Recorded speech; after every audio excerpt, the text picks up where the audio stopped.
As funções inorgânicas são grupos de substâncias químicas que não apresentam como elemento químico central o carbono, já que as substâncias que o apresentam pertencem às funções orgânicas.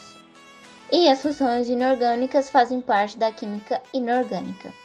Cada grupo que faz parte das funções inorgânicas apresenta diversas substâncias químicas, porém, para estarem no mesmo grupo, elas devem possuir características semelhantes. O sabor azedo do limão, laranja e entre outras frutas cítricas deve-se ao ácido presente nesses alimentos. E também, como característica, eles ionizam em meio aquoso, liberando o cátion H+. São condutores de eletricidade devido à liberação de íons em meio aquoso. E os ácidos, em contato com o meio básico, sofrem reação de neutralização, formando como produtos dessa reação o sal e a água. E alteram a cor da solução na presença de substância indicadora, como tornassol ou fenolftaleína.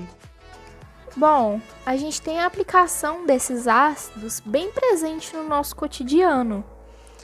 Alguns exemplos de ácidos são o ácido clorídrico, que ele é utilizado na limpeza e ele também é comercializado impuro como ácido muriático.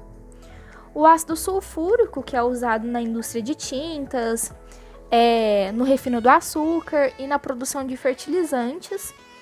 O ácido nítrico, ele também é usado na produção de fertilizantes, além de fabricação de explosivos. O ácido acético, ele é utilizado no vinagre, em uma porcentagem de 3 a 7%.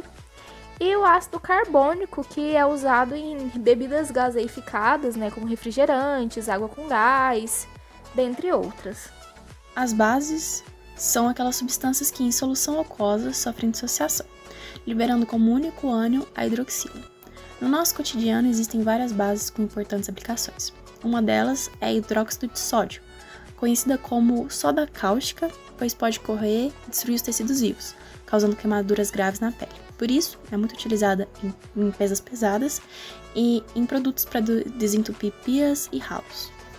Outra base muito usada em nosso cotidiano é o hidróxido de cálcio, chamado de cal hidratada, cal extinta ou cal apagada, porque sua preparação se dá pela hidratação do óxido de cálcio, que é conhecido como cal virgem ou cal viva. Quando a substância é misturada com água, ela é chamada de leite de cal ou água de cal.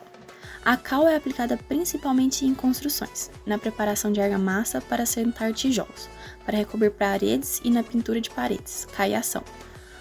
Outros usos são em inseticidas, fungicidas e no tratamento de água e esgotos. O hidróxido de magnésio é outra base também muito utilizada em nosso cotidiano. Ele pode ser chamado de leite de magnésio, usado como laxante antiácido e é conseguido misturando-se o hidróxido de cálcio em água numa proporção de 7% em massa. E a última base é o hidróxido de amônio. Ele é comercialmente chamado por amoníaco. É utilizado em produção de ácido nítrico para a produção de fertilizantes e explosivos. Ele também é utilizado em limpeza doméstica, na produção de compostos orgânicos e como gás de refrigeração. Bom, sobre a aplicação das bases no nosso cotidiano, que também é bem presente, tem alguns exemplos, como o hidróxido de sódio, que é utilizado na fabricação de sabão e indústria de corantes, o hidróxido de magnésio, que é usado em produtos farmacêuticos, usado para fabricação de antiácido, de laxantes, o hidróxido de amônio, que é usado na fabricação de fertilizantes, como gás de refrigeração, o hidróxido de alumínio, que é também usado na fabricação de produtos farmacêuticos, como um antiácido, assim como o hidróxido de magnésio, e o hidróxido de cálcio, que é usado na preparação de argamassas. Agora vamos para algumas características dos sais. Eles são compostos iônicos, sólidos e cristalinos, sofrem ebulição em temperaturas altas, conduzem corrente elétrica em solução e, obviamente, têm sabor salgado.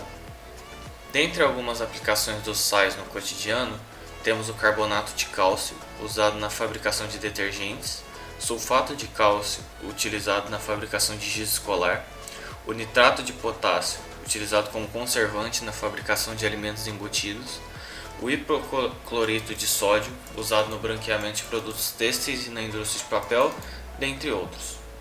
Bom, eu vou falar sobre as características dos óxidos, que basicamente são substâncias que possuem oxigênio ligado a algum outro elemento químico. Os óxidos podem ser classificados em 3 diferentes grupos: os ácidos básicos ou perióxidos, sendo os óxidos ácidos os que se formam a partir da reação com a água, originando ácidos. Óxidos básicos, os em que a reação é feita com bases, levando à formação de sal e água. E por último, os óxidos perióxidos, que são os que possuem 2 oxigênios ligados entre si.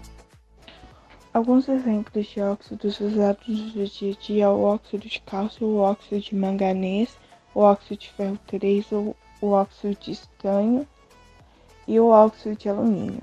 O óxido de cálcio, o que vem muito utilizado dele é o CaO, que é utilizado na correção do pH do solo.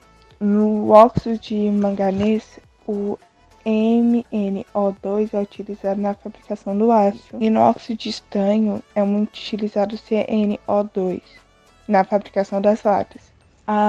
Em óxido de ferro 3, o Fe2O3 é utilizado na fabricação de pigmentos. E no óxido de alumínio, o Al2O3, que é utilizado na fabricação de alumínio,